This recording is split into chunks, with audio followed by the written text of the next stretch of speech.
Dawn news میں مجاہد ویرلی آپ کو خوش آمدید کہتا ہے۔ کشمیر ایک ایسا ایشو ہے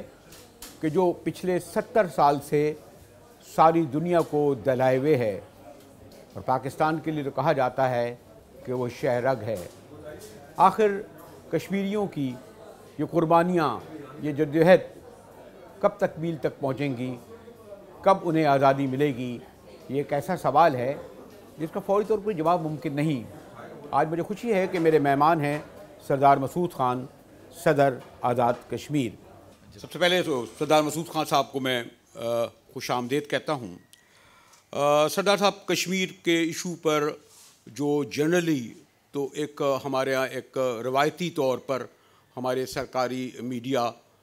یہی ہم دیکھتے ہیں کہ وہ کہہ رہا ہوتا ہے کہ ہندوستانی ہمیں یوں مار رہے ہیں اور یوں قتل عام ہو رہا ہے اور یہ جلوس نکل رہے ہیں، اور ہم یہ برسوں سے دیکھ رہے ہیں۔ لیکن میں ایک صحافت کے اور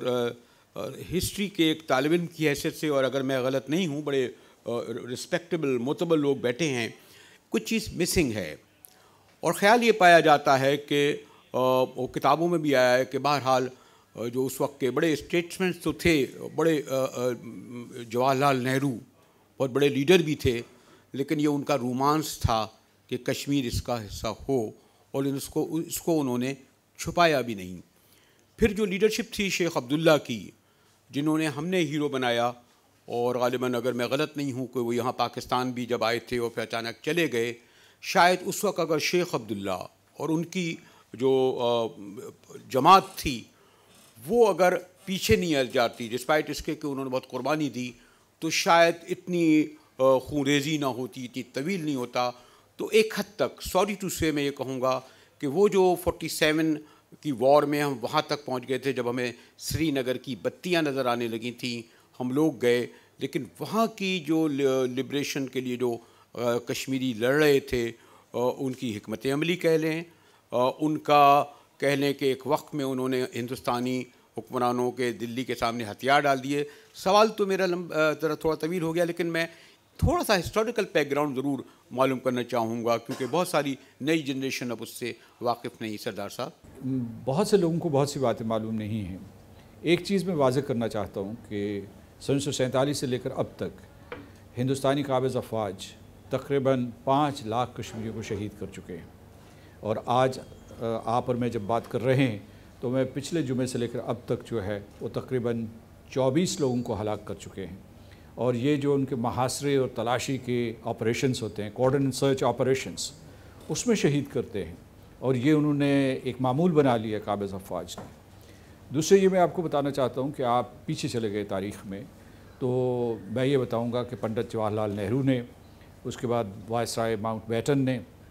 مہاراجہ کشمیر نے مل کر ایک سازش رچی تھی، جو جموں و کشمیر کے لوگ، اس وقت کی ریاست کے جو لوگ تھے، ان کی زیادہ تعداد مسلمانوں کی تھی، تقریباً 85% کے قریب تھے، وہ سارے کے سارے پاکستان کے ساتھ ملنا چاہتے تھے۔ ان کے جغرافیائی تاریخی رشتے، ان کی رشتہ داریاں پاکستان کے ساتھ تھیں، ان کے دریا اس طرف بہتے تھے، اور وہاں سے جو لوگ تھے، میں آپ کو بتاتا ہوں، سری نگر اور جموں سے لوگ اٹھ کے لاہور اور سیالکوٹ آتے تھے، یہاں سے لوگ جو پڑھنے کے لیے سری نگر جایا کرتے تھے، یا بارہمولہ جایا کرتے تھے، یا جموں جایا کرتے تھے، ہمارے بڑے قریبی رشتے تھے۔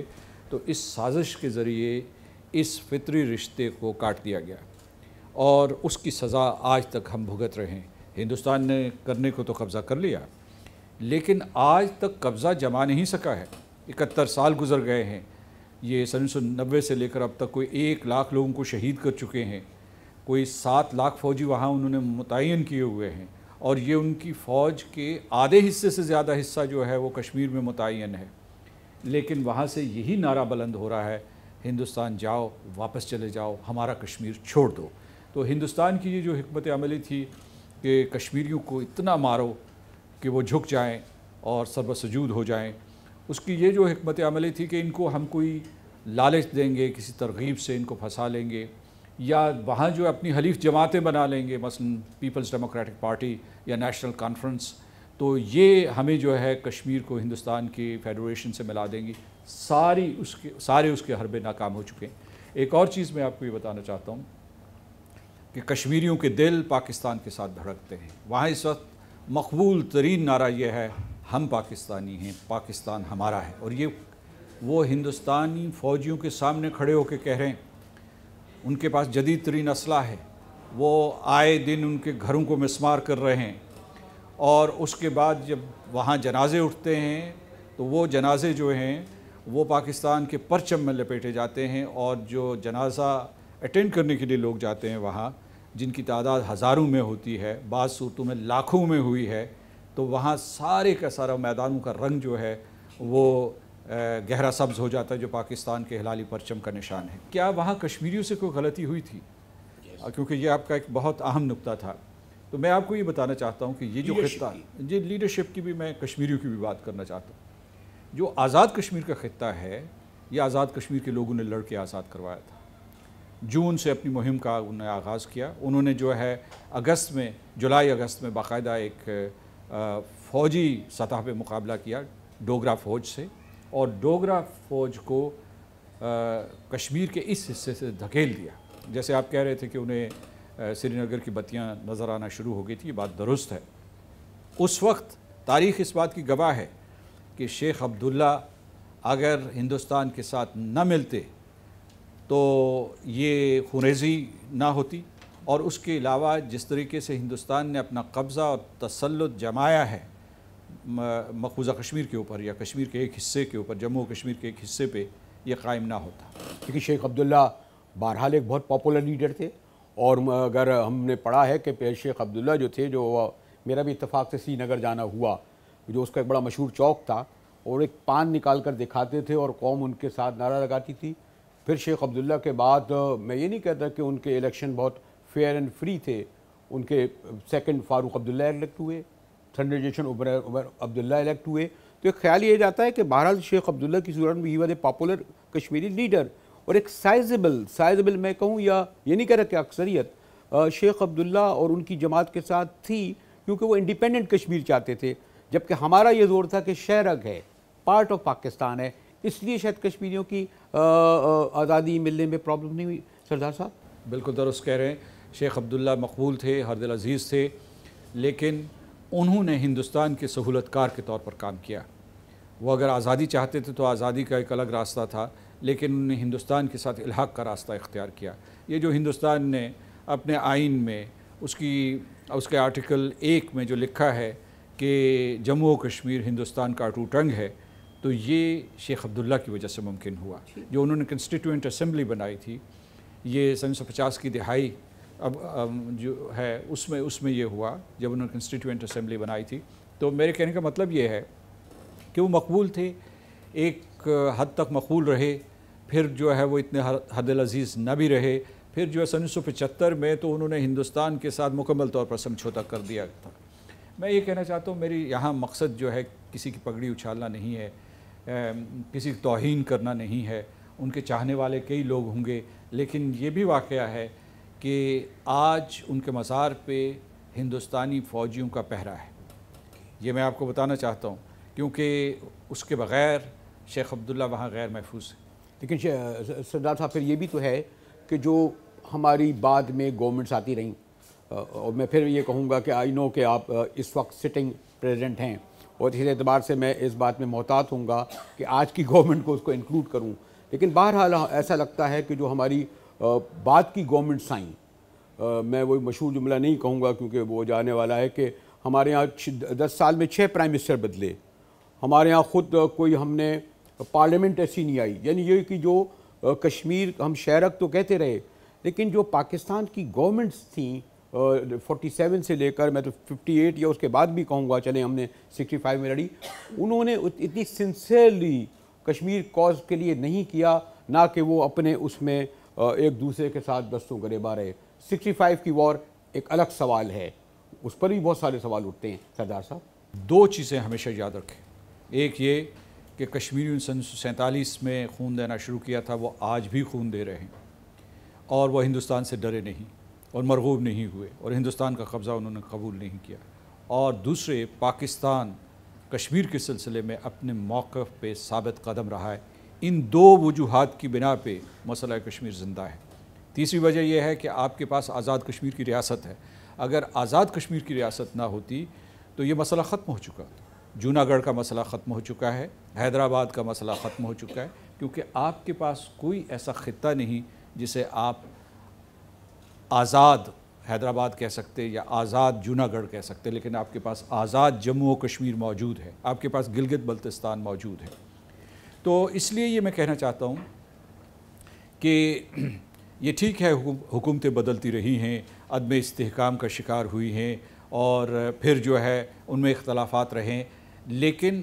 اول تو حکمرانوں نے جو ہمارا بنیادی موقف ہے، پاکستان کے حکمرانوں کی بات کر رہا ہوں، جو ہمارا بنیادی موقف ہے اس سے انحراف نہیں کیا، اور کبھی انہوں نے کرنا بھی چاہا کمزوری کے لمحے میں تو لوگوں نے اس کی اجازت نہیں دی۔ ہمارے ساتھ رہیے گا، ملتے ہیں ایک بریک کے بعد۔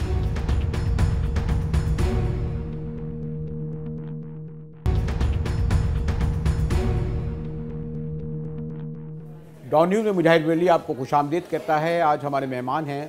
سردار مسعود خان، پریزیڈنٹ آزاد کشمیر۔ کشمیر ہمارے لیے ایک ایسا ایشو ہے بہت مقدس قسم کا کہ اس پر کوئی ہم کوشش کر کے چاہے کنٹروورشل بات ہی نہیں کرنا چاہتے، اور شاید اس کو اچھی طرح نہیں لے، لیکن بہرحال یہ سمجھا جاتا ہے کہ 90s کی جو ملیٹنسی تھی، خاص طور پر افغان وار کے بعد، اور اس میں پھر سوری ٹو سے، کیونکہ مجھے اٹھنا بیٹھنا رہا ہے اس وقت کے حکمرانوں سے، اس ملیٹنسی نے جو 90s کی تھی اور ہندوستان کو اس بات کا موقع دیا، جو در اندازی کا، جو میں نہیں کہتا اس کے باوجود کہ کشمیری لڑتے رہے، لیکن اس ملیٹنسی میں جو افغان وار کے بیک گراؤنڈ میں دیکھیں، پھر ہم آپ مجھ سے زیادہ جانتے ہیں کہ اس افغان وار کا جو بعد میں ملبہ ہم پر گرا،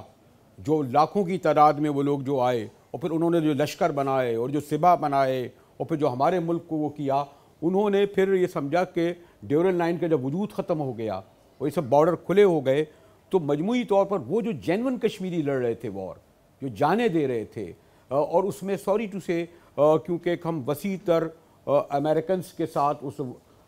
وار کا حصہ تھے، افغان وار کا، تو ہم نے موقع دیا اس ملیٹنسی کو کہ وہ آزادانہ اس تحریک کو اپنے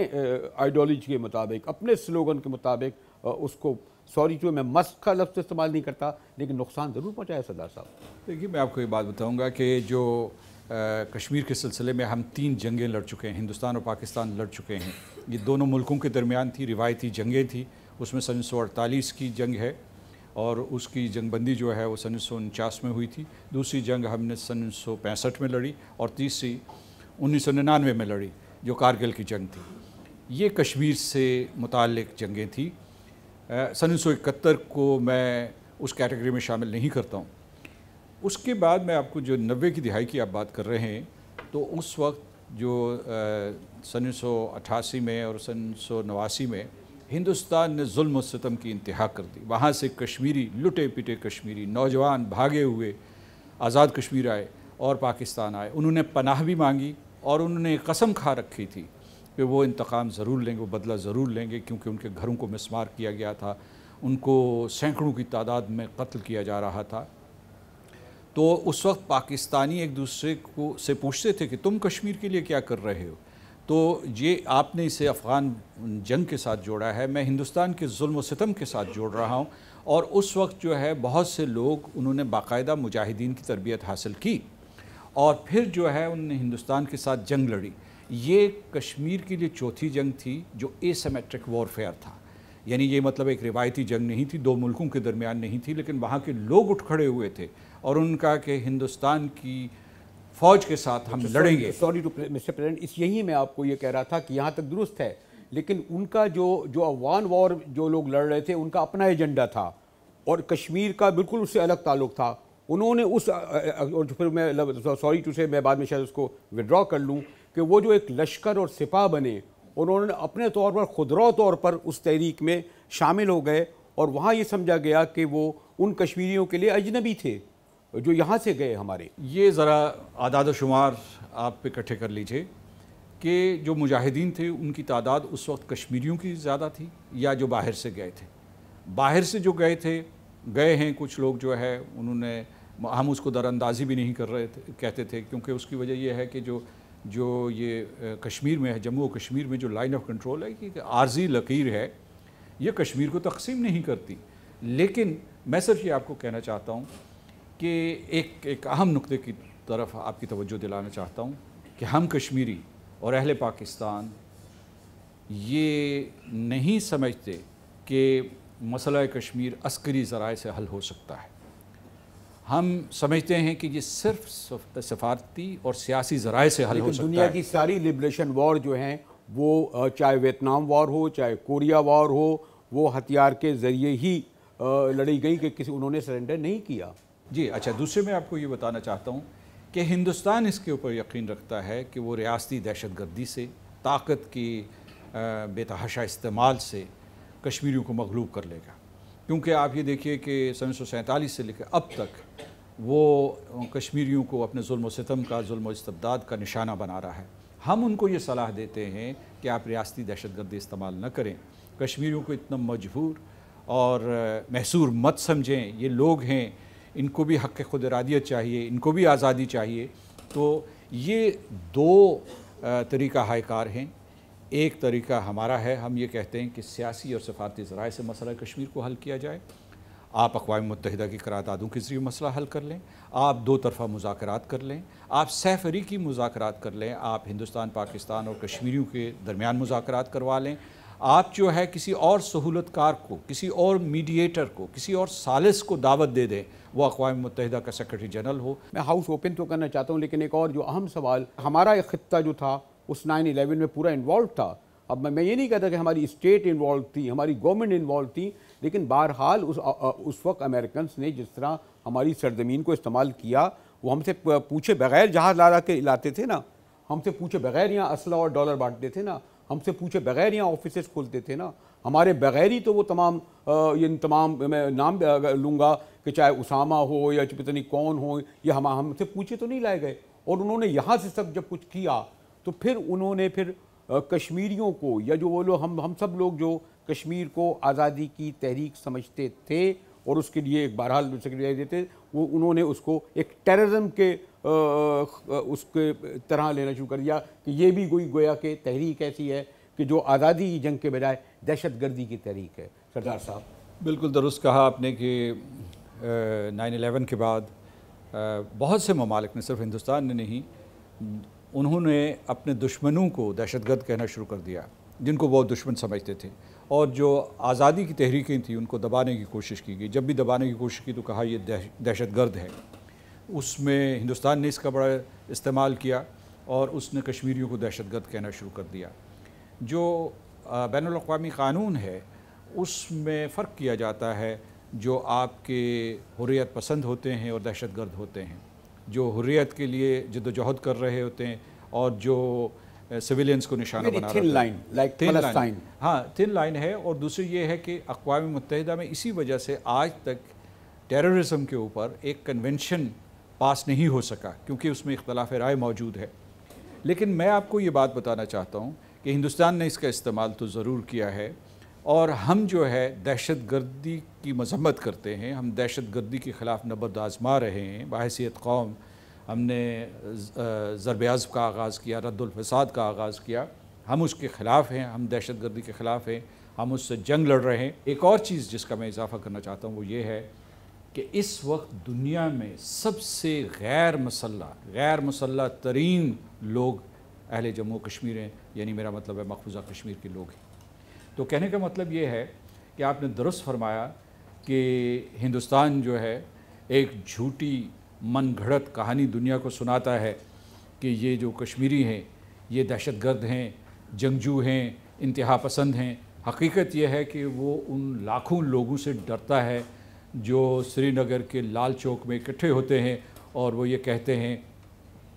کہ ہم کیا چاہتے ہیں، آزادی، ہم لے کے رہیں گے آزادی. اور پھر یہ کہتے ہیں کہ آزادی کا مطلب کیا، لا الہ الا اللہ، اور پاکستان کے ساتھ رشتہ کیا، لا الہ الا اللہ. تو میں آپ کو یہ بتا رہا ہوں کہ وہ اس جو پرامن مہم سے ڈرتے ہیں وہ وہاں. اچھا میں آپ کو یہ بھی بتاؤں کہ ان کے ایک بہت ہی سینئر جو سیکیورٹی آفیشل ہیں، ان کے اعداد و شمار کے مطابق اس وقت کشمیر کے اندر جو جنگجو ہیں، جن کو وہ جنگجو کہتے ہیں، ان کی تعداد 250 سے زیادہ نہیں ہے. 250 لوگ 7 لاکھ فوجیوں سے مقابلہ کر رہے ہیں، اور وہ جو 250 لوگ ہیں ان کو کس نے تربیت دی، ان کو کس نے اسلحہ دیا؟ تو کہنے کا مطلب یہ ہے کہ ان کو دہشت گرد تو کہہ دیا جاتا ہے، لیکن ان کی تعداد دیکھیے اور دیکھیے کہ ان کے پاس کیا استعداد ہے۔ ہمارے ساتھ رہیے گا، ملتے ہیں ایک بریک کے بعد۔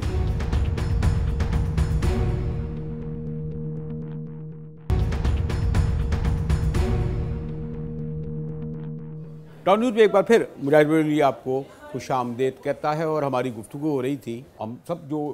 پاکستان کے لوگ جس طرح عقیدت محبت رکھتے ہوئے، لیکن کسی نے شاعر نے یہ تو کہا تھا کہ دعا ہی سے فقط کٹتی نہیں زنجیر مولانا، یہ تو اپنی جگہ ہے نا۔ بالکل درست ہے، اور میں آپ کو بتاؤں کہ صرف دعا نہیں، ہم لوگ خون دے رہے ہیں۔ اور ایک اور بات میں آپ کو بتاؤں کہ ہندوستان نے 3 جنگیں شروع کی ہوئی ہیں، ایک مقبوضہ کشمیر کے لوگوں کے خلاف کہ وہاں جس کا میں نے ذکر کیا تفصیل سے، دوسرے لائن آف کنٹرول کے اس پار اور ورکنگ باؤنڈری کے اس پار وہ ہمارے سویلینز کو نشانہ بناتے ہیں، وہاں لوگ شہید ہوتے ہیں سینکڑوں کی تعداد میں، گھر مسمار ہوتے ہیں، مویشی ہلاک ہو جاتے ہیں، اس کے بعد کھڑی فصلیں تباہ کر دیتے ہیں۔ اور تیسری جنگ انہوں نے پاکستان کے خلاف درپردہ جنگ شروع کی ہوئی ہے، یہی کشمیر کی سزا دینے کے لیے پاکستان کو، اور وہ جنگ انہوں نے شروع کی ہوئی ہے بلوچستان میں، فاٹا میں، کراچی میں، لاہور میں، اسلام آباد میں، بلکہ وہ انہوں نے نشانہ بنایا آزاد کشمیر اور گلگت بلتستان کو، اور انہوں نے اپنے دہشت گرد، اپنے نمائندے اور گماشتے بھیجے ہیں، اس لیے کہ آپ کو آپ کے کشمیر کے موقف سے وہ ہٹانا چاہتے ہیں۔ یہ میں آپ کو بتانا چاہتا ہوں، اور بحث کی خاطر نہیں، میں آپ کو بتاؤں کہ نہیں، آپ نے شکریہ، تھینک یو، آپ نے مجھے درست کیا کہ جو پراکسی وار جو وہ کشمیر کا بدلا وہ بلوچستان اور دیگر ہمارے کراچی میں بھی انہوں نے اس طرح کا سب کچھ کیا، آپ نے بالکل درست کہا۔ مائک دیجئے، میں خواتین سوال شروع کرتے ہیں۔ If you would enlighten us on 2 issues. One is that one hears much about the demographic structure existentially on Kashmir, the population percentage and the numbers, the original Kashmiris, then there's this rumors that they're trying to cohabit new people there to change the demographic structure. If you would tell us something about that. And the Indian strategy to change the demographic structure of Kashmir. The second issue I have is related to the CPEC corridor, that there is some talk that India is going to have legal or is having some legal issues about historically that Baltistan and Gilgit were part of Kashmir, and this would affect the corridor and they're challenging this. Would you enlighten us on this? Hindustan کئی حربے استعمال کر رہا ہے، ایک جو ہے وہ مغربی پاکستان کے مہاجرین کو وہاں آباد کر رہا ہے، انہیں مستقل رہائش دے رہا ہے، دوسرے وہ جو ہے راجستھان سے اور دلی سے اور بہار سے اور بنگال سے اور پنجاب سے اور ہریانہ سے بہت سے ہندوؤں کو لا کر وہاں آباد کر رہا ہے، تیسرے وہ وہاں پنڈت کالونیز جو ہے ان کا قیام کر رہا ہے، وہاں جو سابق فوجی ہیں ان کے لیے الگ سے جو ہے بستیاں بسانے کی کوشش کر رہا ہے۔ اور پہلے انہوں نے ایک قسم کی سیاسی مہم چلائی، اب وہ عدالتی حربوں کے ذریعے مسلمانوں کی تعداد وہاں گھٹانا چاہتے ہیں، لیکن اس سلسلے میں بھی جو مشترکہ مزاحمتی قیادت ہے وہ متحد اور متفق ہے، اور انشاءاللہ ہندوستان کی یہ چالیں بھی کامیاب نہیں ہوں گی۔ اچھا، دوسری بات جو ہے آپ نے چین پاکستان اقتصادی راہداری کے بارے میں پوچھا، تو اس میں یہ ہے کہ وہ گلگت بلتستان سے گزر رہی ہے، لیکن تمام لوگوں کو یہ غلط فہمی ہے کہ راہداری جو ہوتی ہے وہ ایک سڑک ہے یا ایک بڑی شاہراہ ہے۔ راہداری اس سے بہت زیادہ وسیع ہے، اس میں صنعت شامل ہے، اس میں جو ہے اس کے بعد جو پورے کا پورا انفراسٹرکچر شامل ہے، اس کے بعد اس میں فائبر آپٹکس شامل ہے، پتہ نہیں کیا کیا شامل ہے۔ تو یقیناً جو یہ راہداری ہے یہ گلگت بلتستان سے گزر رہی ہے۔ ہندوستان نے اعتراض کیا تھا سن 2015 میں جب نریندر مودی وہاں بیجنگ گئے تھے، تو انہوں نے صدر شی جن پنگ اور وزیر اعظم لی کیچیانگ سے شکایت کی تھی، اور اس وقت سے اب تک شکایت کرتے چلے آ رہے ہیں۔ وہ نہ صرف اس اقتصادی راہداری پہ معترض ہیں، بلکہ جو چین کا اس سے بڑا منصوبہ ہے جس کو کہتے ہیں BRI belt and road initiative, اس کے بھی خلاف ہیں، اور وہ سمجھتے ہیں کہ اس طریقے سے جو یہاں طاقت کا یا معاشی طاقت کا توازن ہے وہ بگڑ جائے گا۔ میری اس سلسلے میں صلاح یہ ہے کہ اہل پاکستان کو کہ اس کے اوپر زیادہ توجہ نہ دیں، سر جھکائے اور اپنا اقتصادی راہداری کا منصوبہ مکمل کریں اور ہندوستان آپ کا کچھ نہیں بگاڑ سکتا. Second question. کشمیری کب تک آپ مطلب ہم کیا کر رہے ہیں, ہم کیا کر سکتے ہیں, یا ہم نے جو کیا ہے واز اٹ انف اور what it was a failure what? اچھا, جب کوئی تحریک آزادی چل رہی ہوتی ہے تو اس کی کوئی ڈیڈ لائن نہیں ہوتی, اس کی کوئی ٹائم لائن نہیں ہوتی. یعنی آپ یہ نہیں کہہ سکتے کہ جی فلاں سال تک یہ مسئلہ حل ہو جائے گا, تو اس کا مطلب ہے ہندوستان آمادہ ہو گیا ہے, کوئی سفارتکاری ہو رہی ہے, کسی میز کے گرد ہم بیٹھے ہوئے ہیں, ایک دوسرے کے ساتھ بات چیت کر رہے ہیں. ہندوستان نے تو بات چیت کے تمام دروازے بند کیے ہوئے ہیں اور کشمیریوں کو مار رہا ہے. تو اس وقت میں سب لوگوں کو بتاتا ہوں کہ آپ جد و جہد کے فیز سے گزر رہے ہیں, آپ جد و جہد کے دور سے گزر رہے ہیں, اور اپنی جد و جہد جاری رکھیں اور کسی قسم کے سمجھوتے مت کریں یا سمجھوتوں کے بارے میں سوچنا نہ شروع کریں کمزوری کی وجہ سے, کیونکہ آپ کا وقت ضرور آئے گا, آپ حق پہ ہیں اور آپ یہ آزادی اور حق خود ارادیت لے کے رہیں گے. دوسری چیز یہ آپ نے پوچھا ہے, سوال پوچھا ہے کہ ہمیں کیا کرنا چاہیے, تو میں سب لوگوں سے, یہاں نوجوان بھی بیٹھے ہیں, تمام کے لوگ بیٹھے ہوئے ہیں, میں آپ سب لوگوں کو, سب لوگ ہر عمر میں جوان ہوتے ہیں, لیکن جو سب لوگ یہاں بیٹھے ہوئے ہیں میں ان سے یہ کہنا چاہتا ہوں کہ سوشل میڈیا کا استعمال کیجیے. میں کالجوں اور جامعات میں گیا ہوں اور وہاں میں نے بچے اور بچیوں کو یہ کہا ہے کہ جو کچھ کشمیر کے سلسلے میں چھپ رہا ہے کم از کم اس کو تو فیس بک کے اوپر, ٹویٹر کے اوپر, انسٹاگرام کے اوپر اس کی تشہیر کیجیے. ہمارے ساتھ رہیے گا, ملتے ہیں ایک بریک کے بعد.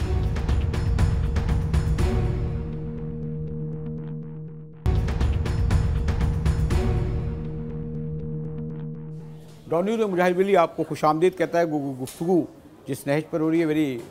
ڈیفیکلٹ ٹو انٹرپٹ سردار صاحب. ایک سوال آپ کا اور پھر دو سوال. آپ کیا سمجھتے ہیں کہ میڈیا کا کیا رول ہے کشمیر کے میٹر کو خراب کرنے میں؟ خراب کرنے میں جی, انہوں نے سوال پوچھا ہے. ذرائع ابلاغ کو 3 حصوں میں تقسیم کرنا پڑے گا, دنیا کا, پاکستان کا اور ہندوستان کا. ہندوستان کا جو ہے, جو میں آج صبح بھی میں نے کہیں کہا ہے کہ جو ان کا جو پروپیگنڈا ہے یا کشمیر کے بارے میں جو ان کا موقف ہے, وہ میڈیا بھی ہی جو ہے وہ نیشنل پیراڈائم, نیشنل سیکیورٹی کی پیراڈائم میں اس کے بارے میں پروگرام کرتا رہتا ہے. ہمارے ہاں جو ہے میڈیا, اس نے بالکل مسئلہ کشمیر کو خراب نہیں کیا, بلکہ یہ ہے کہ جب بھی ہندوستان کے ساتھ ان کا کوئی مکالمہ ہوتا ہے, کوئی مباحثہ ہوتا ہے, تو یہ پورے کے پورے پاکستان کے جو اینکرز ہیں یہ ڈٹ جاتے ہیں اور ان کو دندان شکن جواب دیتے ہیں. کوئی بات نہیں ایسی. میرا صرف تھوڑا سا شکوہ یہ ہے کہ کشمیر کو جس طریقے سے ہمیں اجاگر کرنا چاہیے ہمہ وقت بنیادوں پہ, وہ نہیں کر رہے. لیکن یہ ہے کہ اس کو انہوں نے کوئی بگاڑا نہیں ہے. میں کہوں گا کہ بہت سے ایسے اخبارات ہیں یا نیٹ ورکس ہیں وہ کشمیر کے اوپر توجہ دے رہے ہیں, میں ان کے نام نہیں لینا چاہتا, اور کچھ اخبارات اور نیٹ ورکس جو ہیں, ٹیلی ویژن نیٹ ورکس, وہ اتنی توجہ نہیں دے رہے ہیں. آج کل میڈیا جسے ذرائع ابلاغ کہتے ہیں, اس میں ایک انقلاب آیا ہے. میرا آپ سے ایک سوال تو یہ ہے کہ کیا ہم نے اس ایشو کو جان بوجھ کے تو منجمد نہیں کیا ہوا؟ کیا ہماری رولنگ ایلیٹ جو ہے وہ اس کو اپنے ویسٹ انٹرسٹ کے لیے یوز کرتی ہے, اور basically they do not want to resolve the issue for whatever matter. On the other hand جو میرا سوال ہے وہ یہ ہے کہ آخر خیر اس کا آپ نے ویسے بھی جواب دے دیا کہ دیر از نو ڈیڈ لائن, لیکن کشمیری مر رہا ہے اور وہ پتھروں کے ساتھ جنگ لڑ رہا ہے. بٹ بینگ اے پاکستانی, ہم اپنے آپ کو اس وار کے اندر ڈریگ نہیں ہونا چاہتے. جب ہم ہوئے تھے تو ہمیں واپس 99 میں انہوں نے واپس کھینچ کے بلا لیا.